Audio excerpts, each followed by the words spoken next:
Greetings to everybody. Today we are at our 31st intergenerational meeting.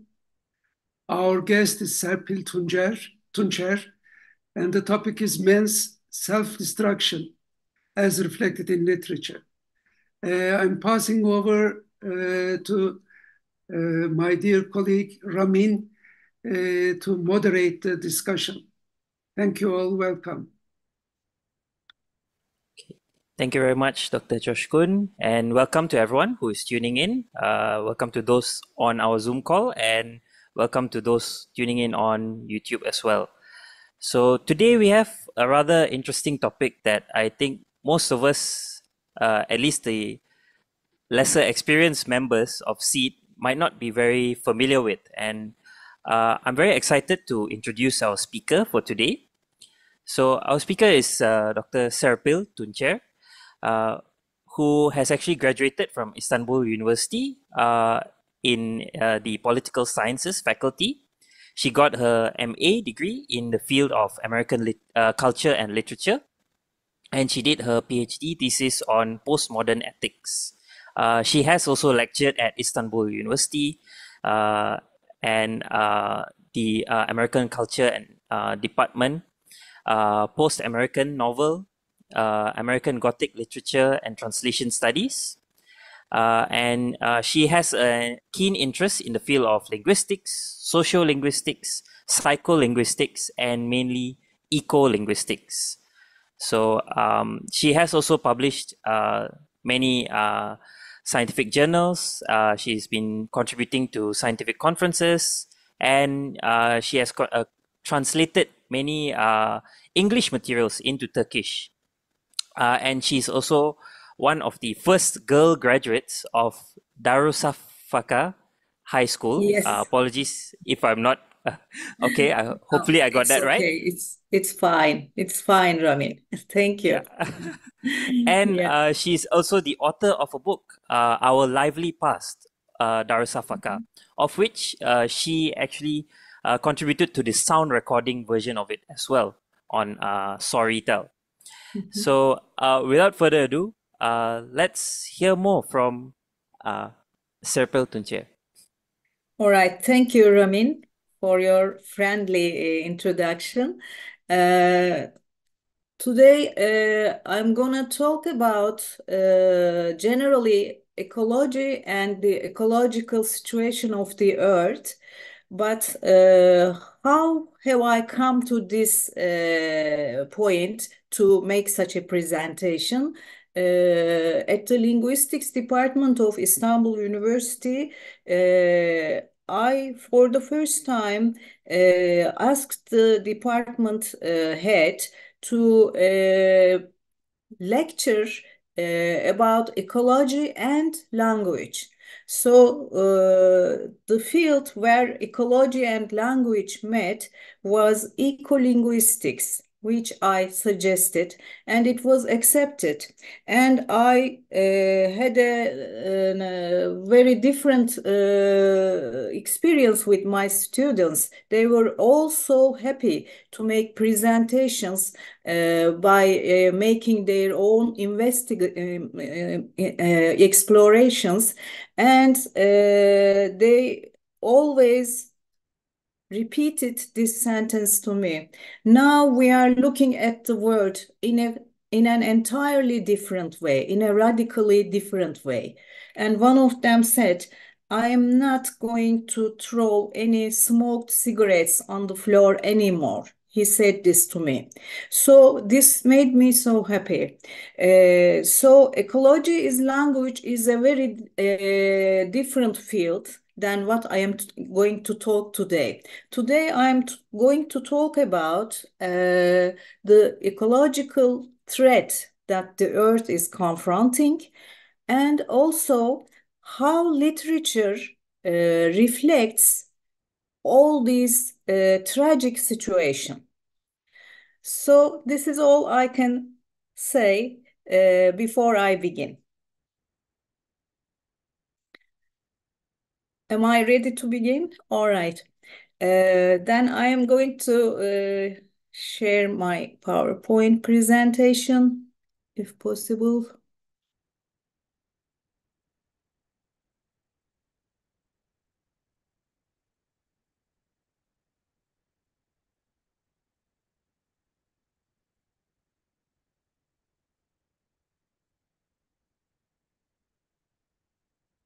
Right. First of all, I'm going to talk about the Earth's ecological confrontations today. What is this ecology issue about? Why are we so threatened by some ecological problems? If the Earth has an ecological problem, is it that man, in fact, is destroying himself? Is it a self-destruction of man? So the most threatening Apologies. global issue is the ecological issue. And I have to ask, have we ever before felt more threatened than we do today?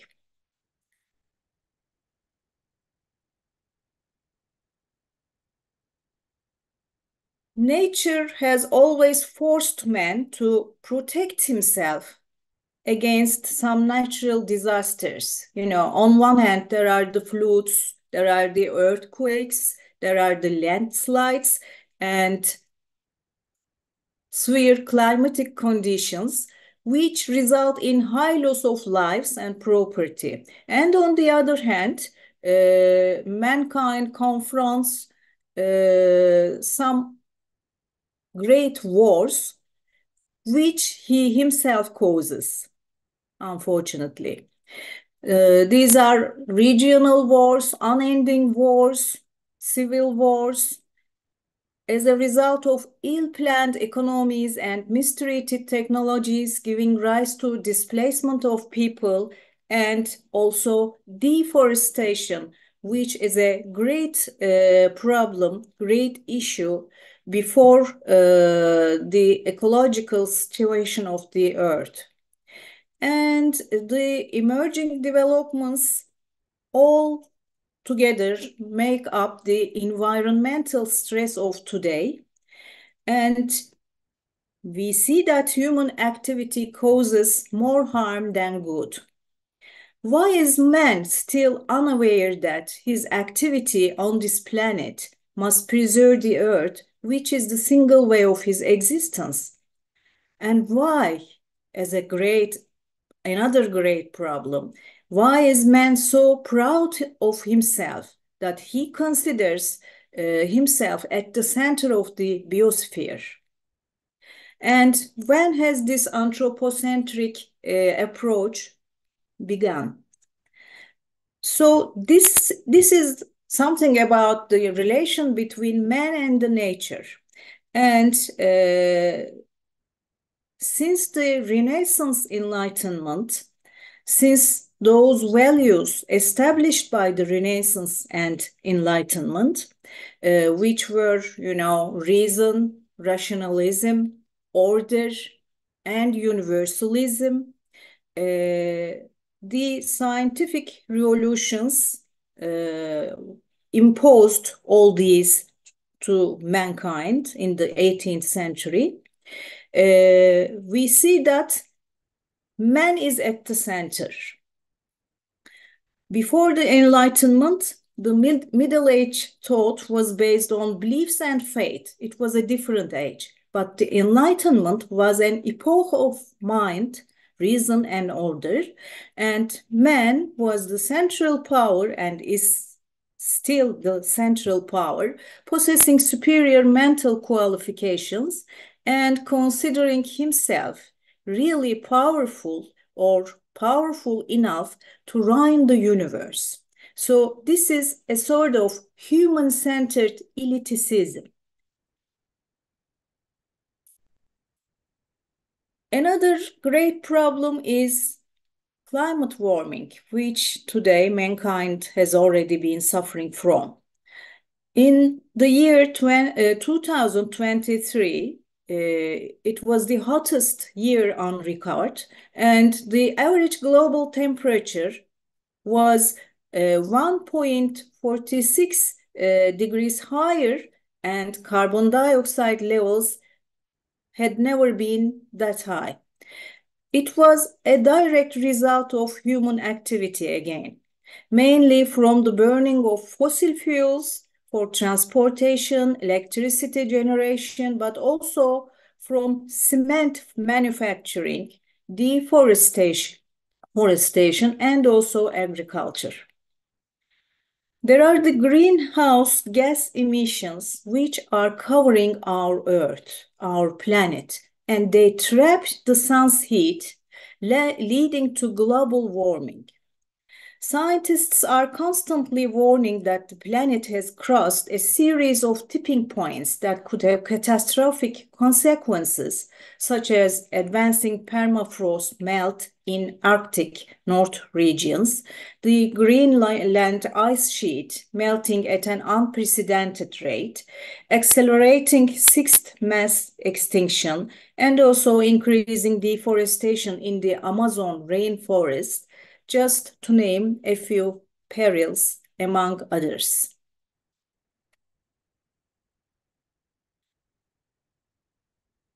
So I have also to talk about the ecological footprint of man in this context.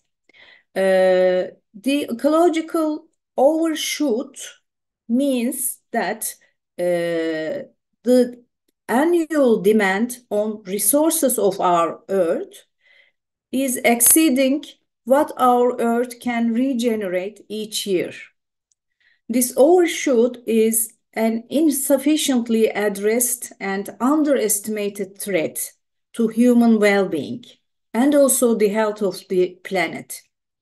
So if we check the ecological footprint, we see that humanity's demand on nature is a priority, and we are to measure how much water and land area a human population requires to produce this resource it consumes and to absorb its wastes using the technology. So this is what we refer to as the biocapacity of the planet. So the biocapacity for the world in 2022 was estimated at 1.5 global hectares per person.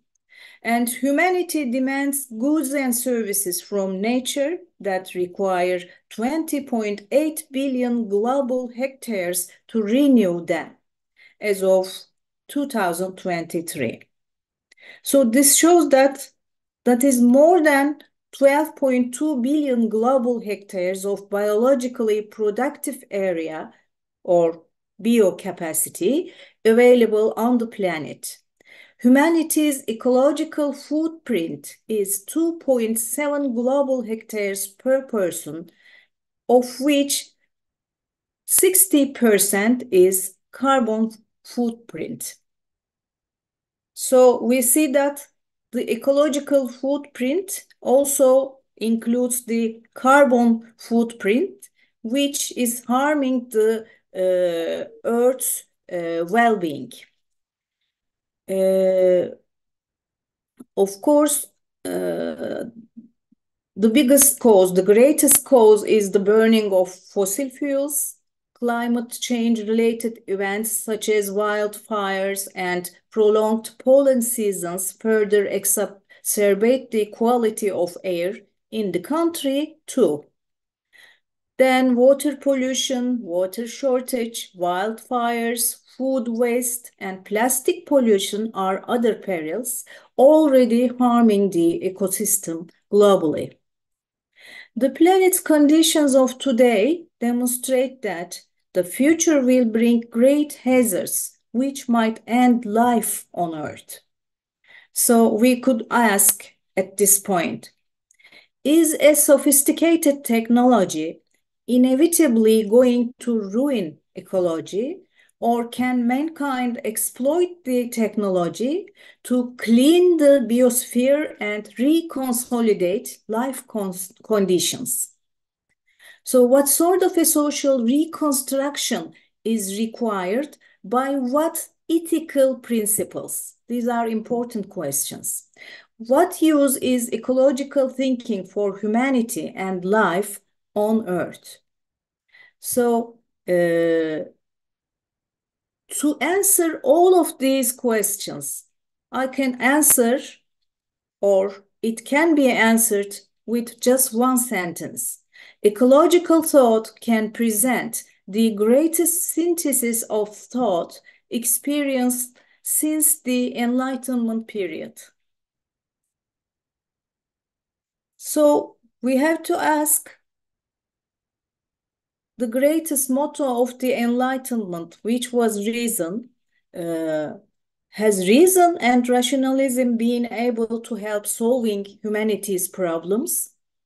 The first half of the 20th century, with its world wars, totalitarian dictatorships, and the atomic bomb, revealed the full destructive and self-destructive potentials of post-Enlightenment civilization. Nature was reduced to mere material for satisfying human needs, and humans came to be regarded as the central element of the universe, which led in turn to the domination of humans over humans, which is, in other words, anthropocentrism. They are all in a rank, in order. Humans first, animals then, plants then, and then comes the non-human, etc. There is a hierarchy. And so we have to define ecology, maybe. The first scientist who used this word was the German scientist Ernst Haeckel, who was the founder of ecology, and who lay emphasis on that the universe was a unified and balanced organism in which humans and animals had the same natural status, and this he called the oneness of the cosmos. This was in the year 1868. And this was the history of, this was meant in the history of creation, Haeckel's work. And this work also contributed a lot to Darwinism also. And Darwin's masterwork, The Origin of the Species. And Haeckel's work also helped readers to overcome the hardships of comprehending Darwin's long technical book with few illustrations. So, in this context, ecology has recently emerged as a basic term regarding today's conception of the world. Life on Earth has already become a vital issue for man, who requires to make a rapid progress in establishing a radically new and sustainable environment. This concept, sustainable environment and sustainable lives for man, matters much to define the concept ecology.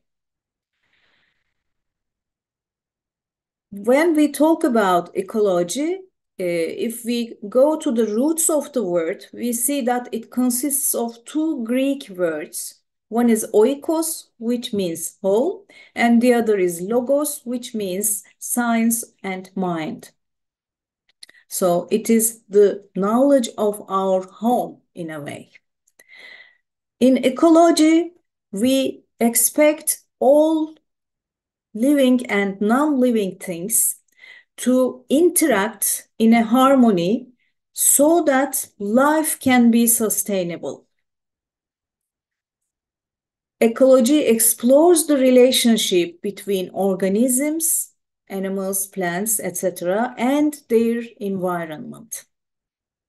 So What is called earth and environmental sciences does not equal to ecology, actually, though it stems from ecology. Environmental sciences practice on principles of sciences like geography, geology, sociology, agriculture, meteorology, hydrology, economy, law, and engineering. So Ernst Haeckel was the first to demonstrate the difference of the field of ecology as an independent field.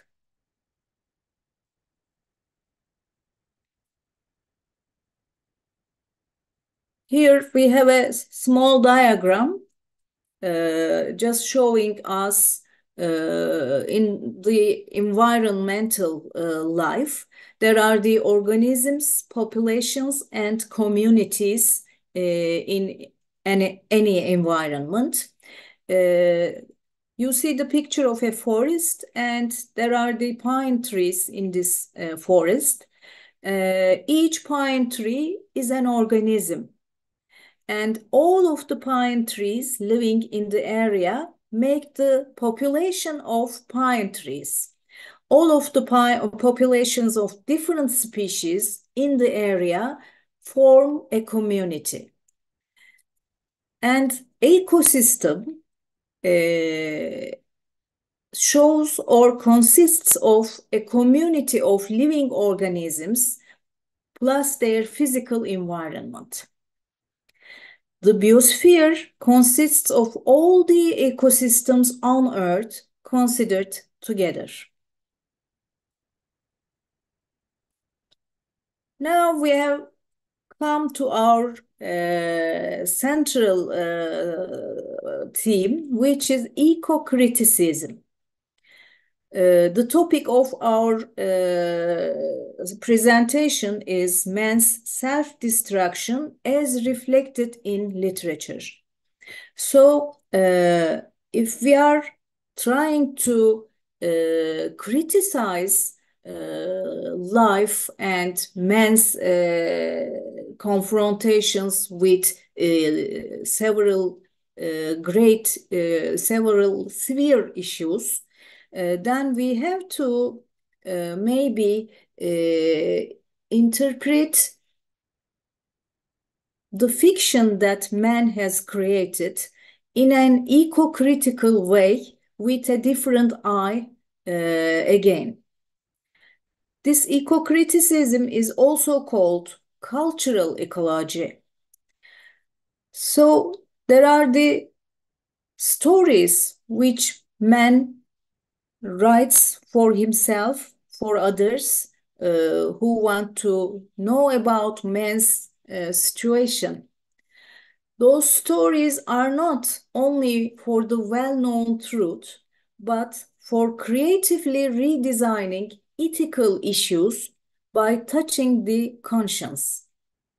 So eco-criticism, in a way, tries to fill this void place, or let's say domain in literature with a different eye. Joseph Meeker, for his novel approach as literary ecology, examined some biological themes and interactions in literary texts. In 1978, William Ruckert used for the first time the word eco-criticism, which he defined as applying principles of ecology to literature. So, eco-criticism, in Ruckert's opinion, is an interdisciplinary field of study exploring the interaction between the environment and literature. And then came Harold Fromm.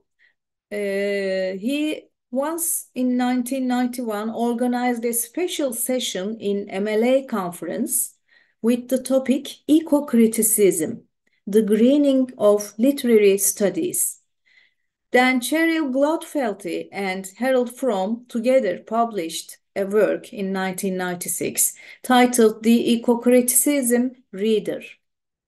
So, to redefine, eco-criticism is an eco-centered theory that explores both biological and also social systems that does not consider man and nature as detached and as independent from each other.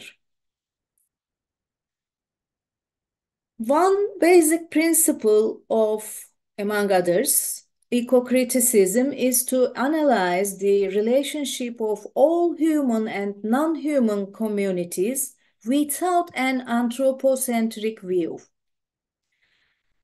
Because eco-criticism aims at destroying any patterns of attitudes and thought man has been maintaining against living things.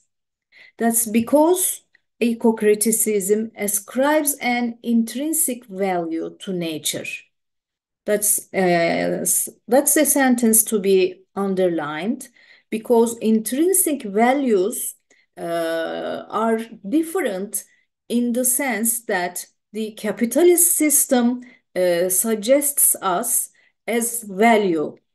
For example, you can just value a rich building and a rich house in the capitalist system. But from the ecological point of view, the intrinsic value of a more, let me say, unexpensive life could be more precious than the other. You know, today people are trying to run away from the city centers to rural areas again. So what are they looking for? Are they looking for running away from crowds only? No, they are looking for clean air, clean water, and clean food. So intrinsic value is much more different than today's values of the capitalist system. And here, about eco-criticism, I have to make a difference between the early eco-criticism, which disconnected nature and culture, but emphasized the nature, the biodiversity, attributing to nature the superiority over man. But later, in 1973, a Norwegian philosopher, Arne Naes, put forward the concept of deep ecology, which in fact is the environmental criticism that is involving the ruining of the nature as a process of social, political, and economic dynamics. So here another dimension is added to the eco-criticism by considering its social side, let's say, in general. So cities as an environment and also as man-made places were exposed to degradation, and they were called as brown urban areas. And they, for this reason, they deserved a special care, environmental care, as much as the rural green areas. So this was the difference that the deep ecology code. And this second wave view just directed our focus to the social field. One of the extreme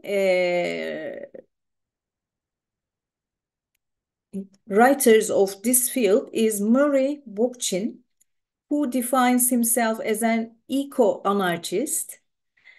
He says, if the great power and impact of the society related to the earth is considered, ecological issues can no longer be comprehended within biological terms.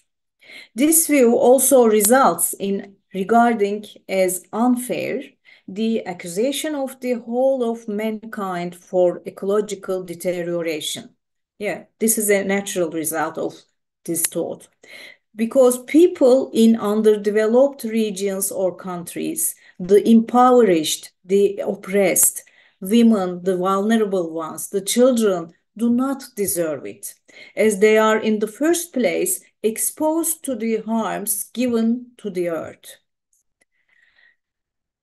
So the ideological aspect of this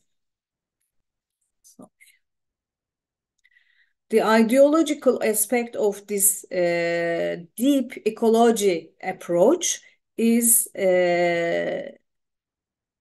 involving or including the social view, because there are different strata within people in countries who harm nature much more than the others, let's say. Sometimes who do not harm nature are subject to pay for its results more than those who cause nature's annihilation. This is the point. So, as we have defined eco-criticism, we can go on, I think, with the reflections of ecological matters in literature. In 1962, you see a sympathetic woman writer here, a sea biologist here in the photo. She is a sea biologist and her name is Rachel Carson. In 1962, she wrote a book for the first time, an ecological novel titled Silent Spring. And let's see how she came to write it. She was seriously concerned about man-made chemicals and the nuclear weapons. In Silent Spring, she depicted a typical American town where animals, cows, became ill to death.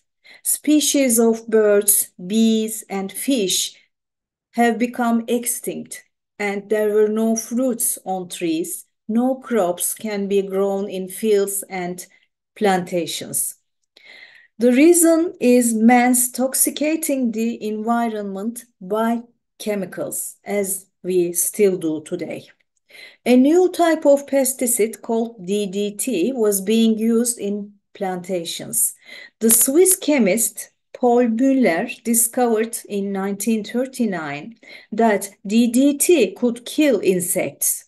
And DDT was also used against the pandemic disease of malaria in North America and Europe. So Müller was awarded by Nobel Prize in the field of medicine and physiology in 1948. And in 1959, 40,000 tons per year of DDT was being used in lands of America.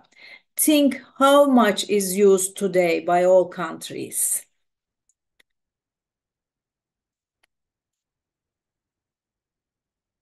Then, years later, in 1985, a contemporary American writer, born in 1936, Don DeLillo's postmodern work titled White Noise manifested that the ecological crisis was to strike not only the oppressed lower class people in underdeveloped countries, but also upper class members like academic professors without discriminating class, race, gender, or any marginal groups. So this White Noise is one of my top novels. I really love this novel, and the language Don DeLillo used in writing this novel. He has a wonderful English language in the book. And in White Noise, Jack Gladney and his family, wife and their children, all together watch the news of catastrophes, and they take a sort of pleasure watching them because the catastrophes are only images before them and they are far away watching them on the TV. We all remember our watching, let's say, Iraqi war on TV and seeing how they were bombed. And today, other places, other regional wars, we still watch them on TV. So the Jack Gladney's family was watching, but still thinking that such disasters happen to those who live at places open to perils. The society is established in such a way that the poor and uneducated people are often exposed to human-caused calamities, not us, they think.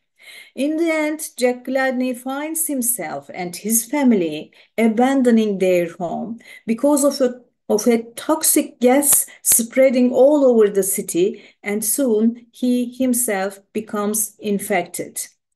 So, with great surprise, Jack Gladney and his family just leave their house, and outside they see people all taken their belongings with them and walking to an unknown direction, which just recalled Jack Gladney the Nazi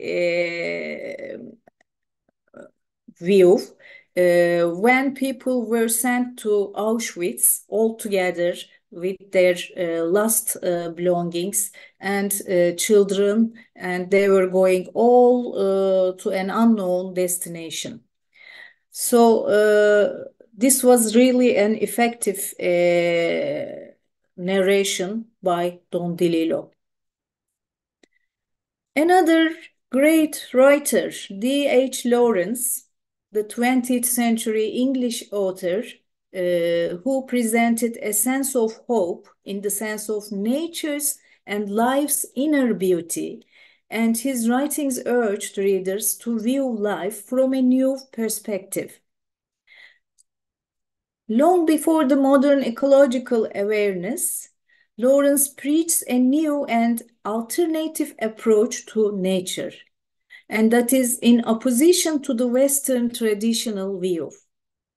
Lawrence's ecological awareness has a five-fold basis: a Rousseauic critique of civilization, the cultural pessimism of the late 19th century, the experience of growing up in an environment profoundly affected by industrialization, his religious background, and the First World War, as said by Timothy Morton. With this point of departure, he sought alternative solutions in the periphery as opposed to the center, in the body rather than the spirit, and in instinct rather than the intellect. Lawrence's ambition was to achieve a reintegration of matter and spirit that required a redefinition of man's traditional supremacy in relation to the rest of creation. Lawrence was aware that the relationship of man and the non-human was to be organized, to be reorganized. And there are the terms ecophobia and biophobia. Ecophobia refers to the fear of nature. In general, people are afraid of nature because nature embodies or involves many wild animals or other wild natural or environmental elements which can harm people. This is what people feel and what people have been culturally educated about. So specific animals like wolf or bear maybe, or wild big birds maybe, have been the cause for those ecophobias or biophobias for years, for thousands of years. And Lawrence has written a poem in which he talks about a snake which he confronted in his burrow in his house where he would drink water. And he first is afraid, of course. Snakes are those which people are afraid of most in the first rank. And he just begins to think what to do. Because a snake is also a symbol of wickedness and symbolizes sin within the Christian tradition, and that is a part of the human culture. And the narrator in this poem uses this symbol as a critic of Western civilization, in fact, and as part of his iconoclastic, which means non-traditional revaluation of values, in which the animal world presents a potential bridgehead to viable alternatives. So the snake lifts his head, looks at the poet, muses for a moment, and then continues to drink water. In Sicily, golden snakes are dangerous and venomous. Lawrence sees a dangerous snake in his water trough, which symbolizes the wild face of nature. This is a moment of man's ethical stance towards the non-human, in other words, ecophobia. So then, after the snake drinks water, he turns his back. We always call this snake he, not it, because Lawrence does so. So when he turns his back, Lawrence throws a piece of wood at him. The snake rapidly runs into the dark hole to his underground land, where he is the king. Lawrence regrets his aggressive instinct, his inferiority. The very last and the strongest line of this poem is, "And I have something to expiate, a pityness." Lawrence, the narrator, asks for redemption for the sin he committed, for he threw a piece of wood at the snake.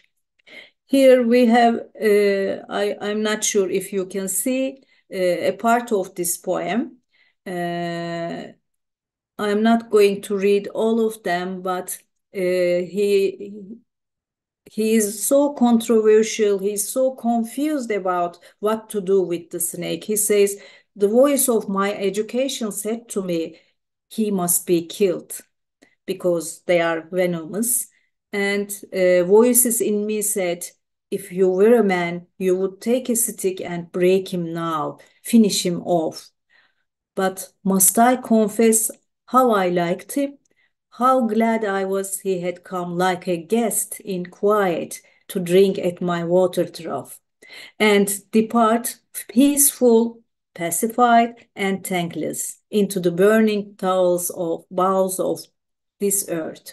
So the burning bowels of this earth is where the snake returns, where he is the king of his own land. So after the Western literature, American literature, we have several examples of Turkish literature. Yaşar Kemal is a great author, a very strong voice who just told about the farmers, villagers, all on Anatolian people's issues in his novels with a strong language. And he always tried to understand the reasons why they behaved this way or that way.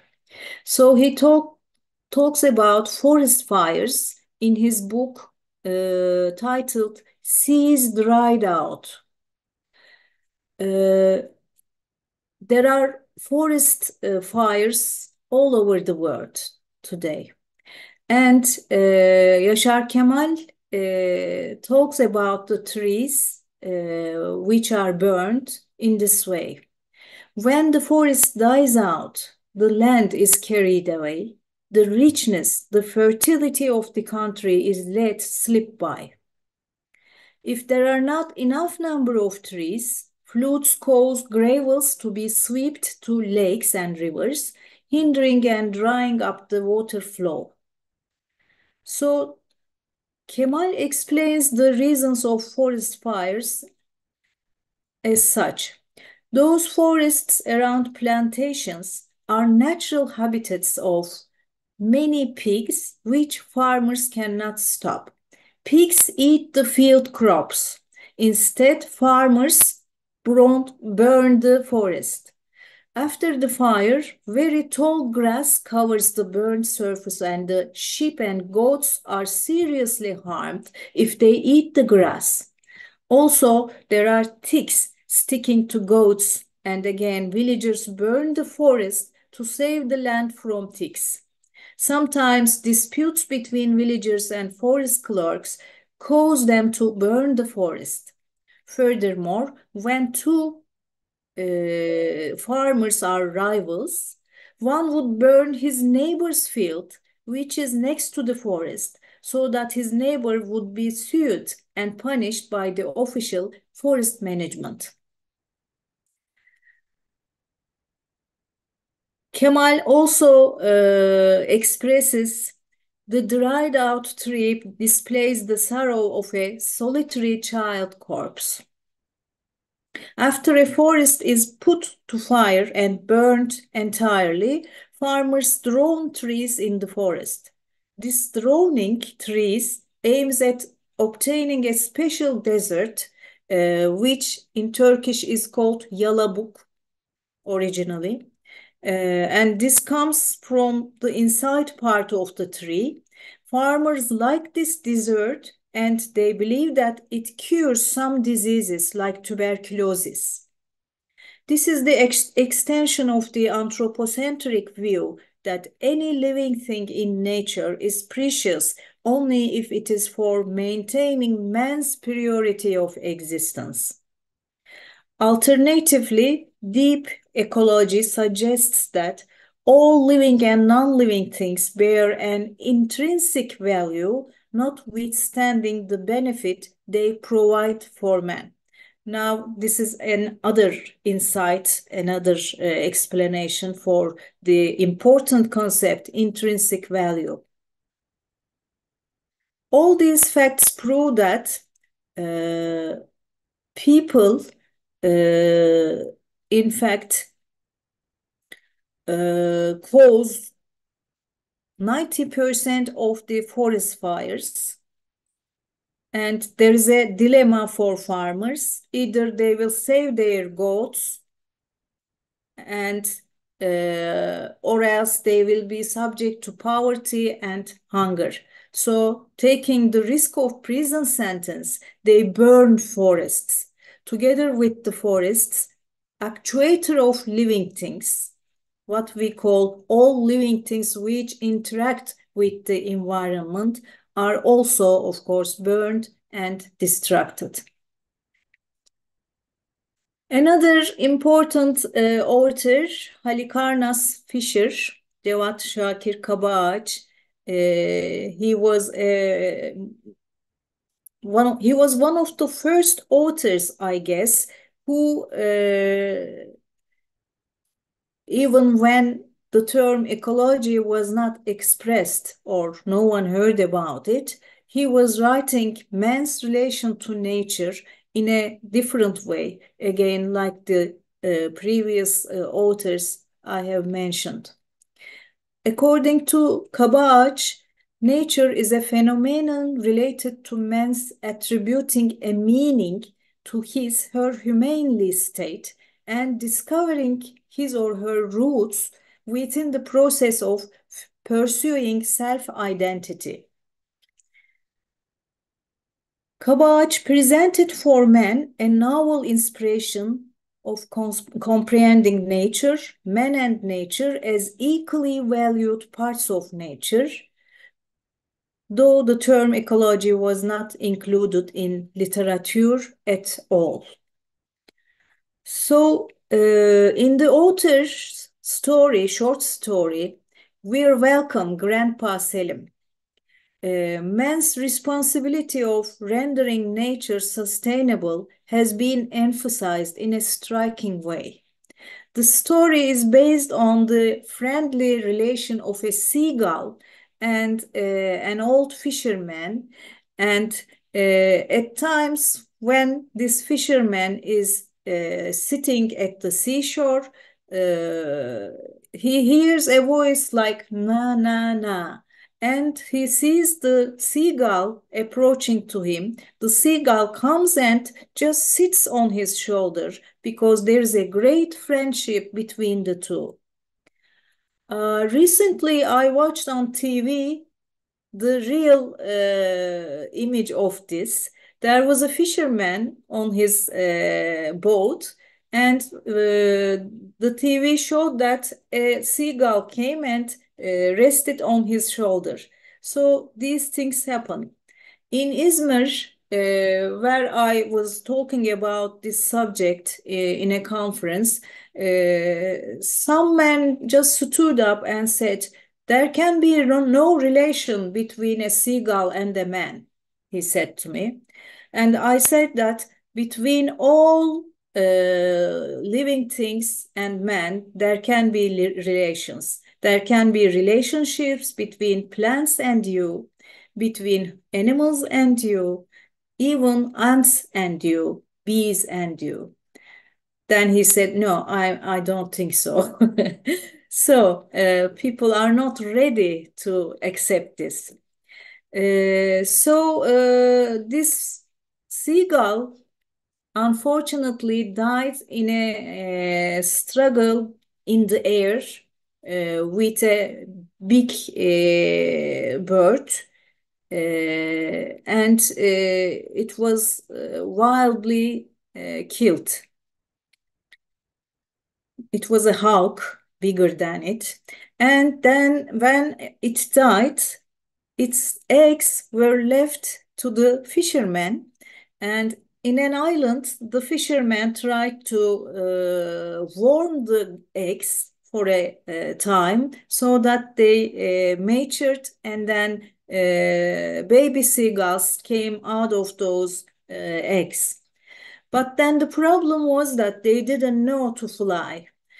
This fisherman just tried to teach the baby seagulls to fly by opening wide his arms and trying to jump over the rocks so that they would think that flying needed opening their wings. But for a week, though he tried, the seagulls only watched him. They didn't do anything. And at the end of 1 week, once he was doing the motion again, opening wide his arms and jumping over the rocks, he fell onto the rocks and then died. So at that moment, all baby seagulls' flight, they learned to fly and cried after him.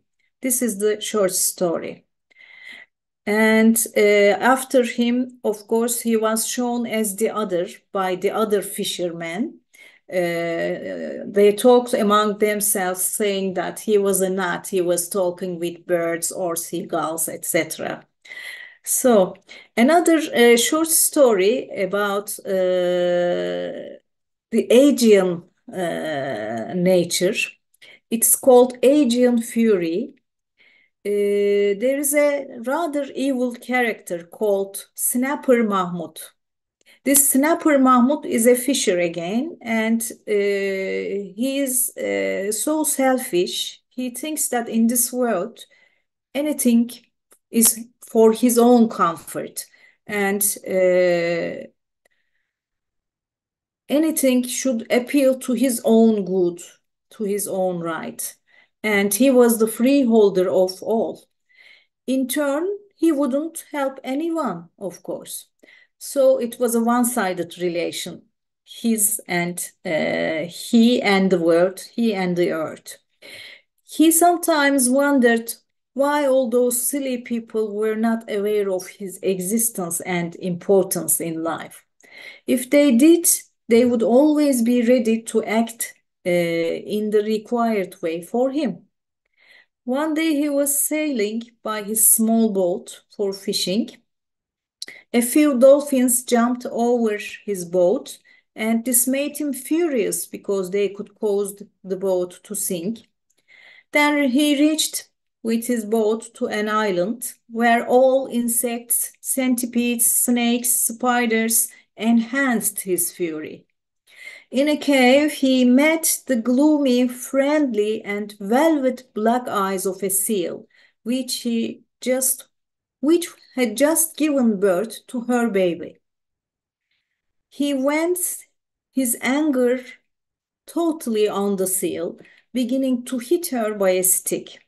The seal was crying sobbingly like a man. She was trying to protect her baby, hiding her in her bosom with her short arms.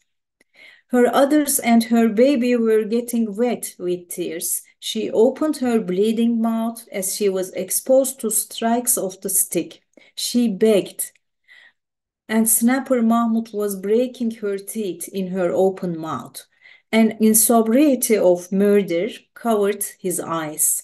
The instinct of killing and taking this for granted ascended in him. The animal responded with an over-irritation, despite the great pain in her body. With her stumpy arms that were warm with love before, she looked for her baby. Her eyes burst, and Snapper Mahmud looked at the eyes of the seal that was about to die. Snapper Mahmud ran away like a wolf, which was frightened by the looks of a sheep. So you see how effective Halikarnas Fisher tells these stories about the relationship of man and nature. So this message is that nature never lets hostile acts of man be unpunished. This time, the fury of the Aegean Sea punished Snapper Mahmud while he was returning by his boat to the land.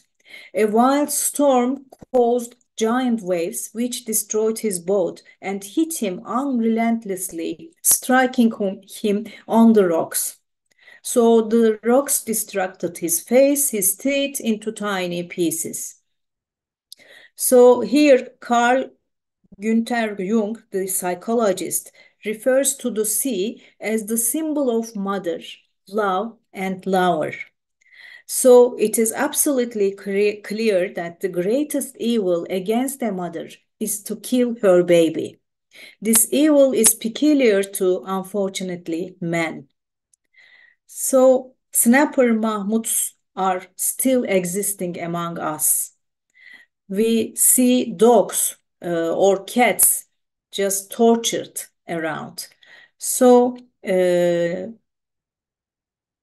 we should always make sure that nature in turn punishes the whole of mankind by the diminishing of natural resources as a result of undeserved interferences to nature and spoiling the balance of nature. So, if any species die out in nature, people might think that what happens if it goes? There are many others, you know. What would it cause? But it is not like that in nature. In the ecological balance, all species interact with one another.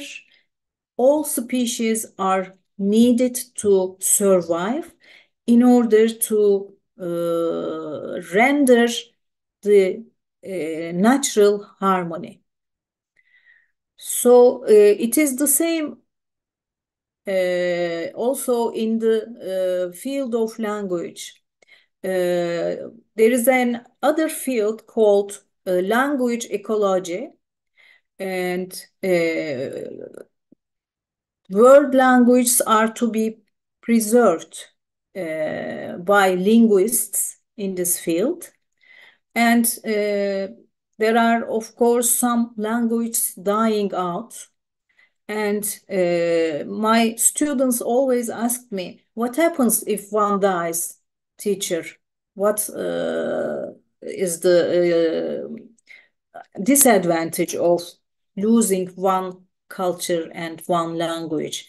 So I answered them, you answered it yourself. It's a whole culture, the identity of a people that is lost when a language is lost.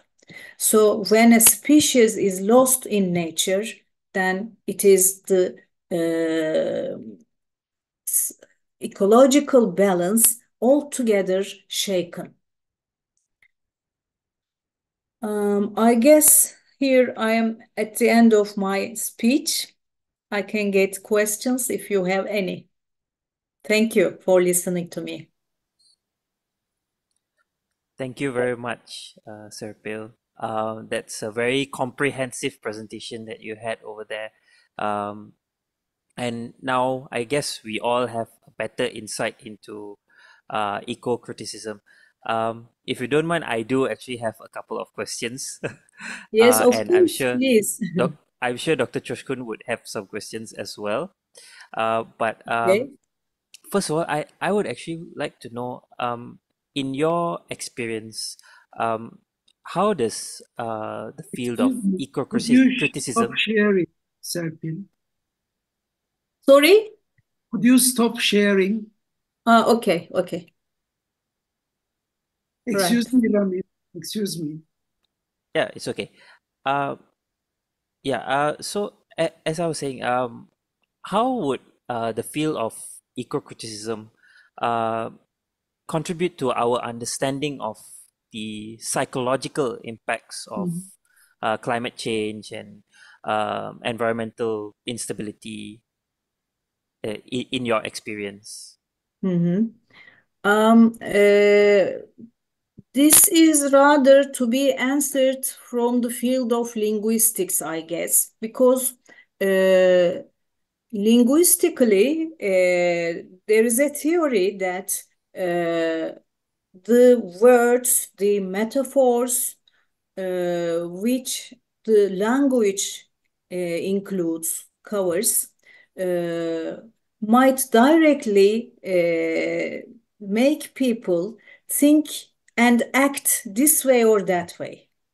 So there is a relation between thought and our behaviors. So for centuries, if our language was with its metaphors, with its words, or the way it saw things, saw the earth, if our language just tried to encourage us in loving nature in a different way, then we wouldn't be so rival to nature, maybe. But language is a very important factor in building this relation, because language and thought just determine our attitude towards nature. I don't know if it is enough. Yeah, when you mentioned that, I actually got a bit of goosebumps because this actually reminds me of the cognitive behavioral theory model, Mhm, if you have mhm. heard of it. Yeah, where Yes, our that's thoughts right. affect our emotions, which affect our behavior, which in turn affect our thoughts, and it's a vicious cycle. So this is like, yeah, it's really, I guess, within the scope of Mhm, what I have studied as well. Um, in that vein, how would you think that literature mhm. or storytelling, poems like those by D.H. Lawrence, for example, could be used as therapeutic tools to address either eco anxiety or ecophobia or Hmm. other mental health conditions? Are you asking this question from a psychological point of view or in general? Uh, Let's start with general from uh, your own I guess, experience, or yeah. right. I guess you want to comprehend how fiction can help man's regard of nature, let's say. Uh, well, regarding nature, ecologically, is a novel way of writing stories, or just interpreting previously written stories in this way. Maybe there are some stories like Cevat Şakir Kabağaç, Yaşar Kemal, D.H. Lawrence, etc., which were not aiming to talk about ecology or ecological threats in those times, but they already realized this aim, without being aware. So today, there is an awareness that such literature directly helps people's view, changing people's view about the relation with nature, relation with other living things, other entities, or the non-living. So, as I said a few minutes ago, if language is a part of this function, then literature should also a part of this function, because language is what makes literature richer and, in essence, effective, you know.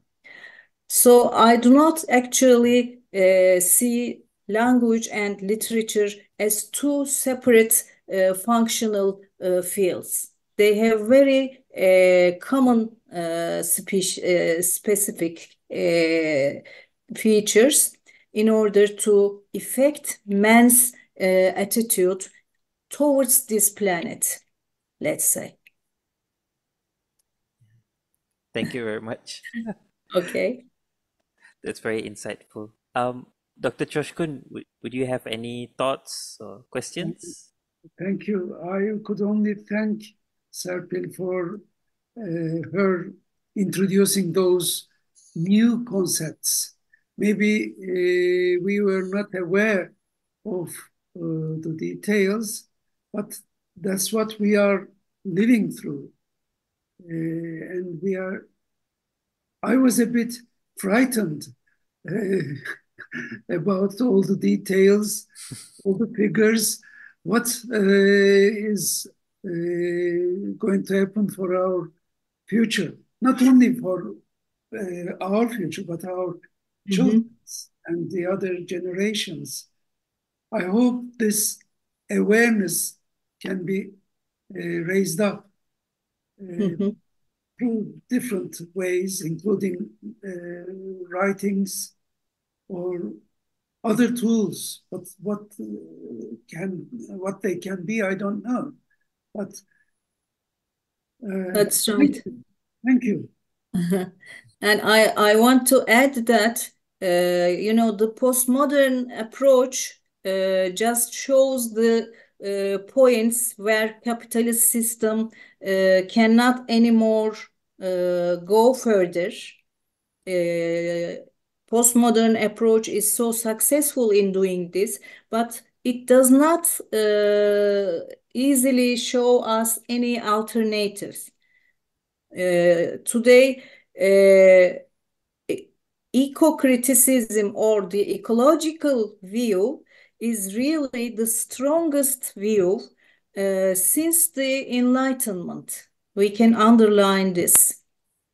So, where postmodernism shows the points that mankind can't find solutions, then comes in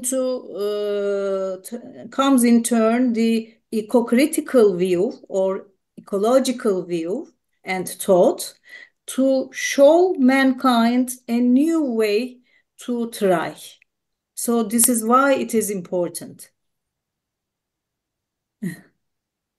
Thank you. Thank you so much. Any other Yeah, questions? I'm afraid we are a bit beyond the limit of Yeah, time. yes, that's right. I'm glad this will be on our YouTube channel to watch for further discussions. yep. So I guess if there are no further questions, we may close our session.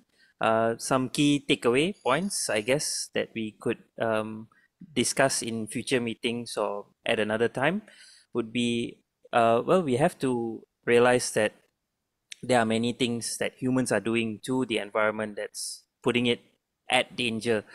Um, from the mild things which are like pesticides, using chemicals in the Mhm, environment, to wars ongoing in the mhm, world in many different countries all around the globe, and we are already facing the consequences.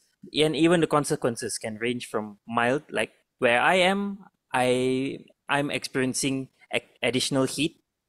Temperature has been rising gradually over the years, and especially in these past few months, it's been extremely hot here in Malaysia.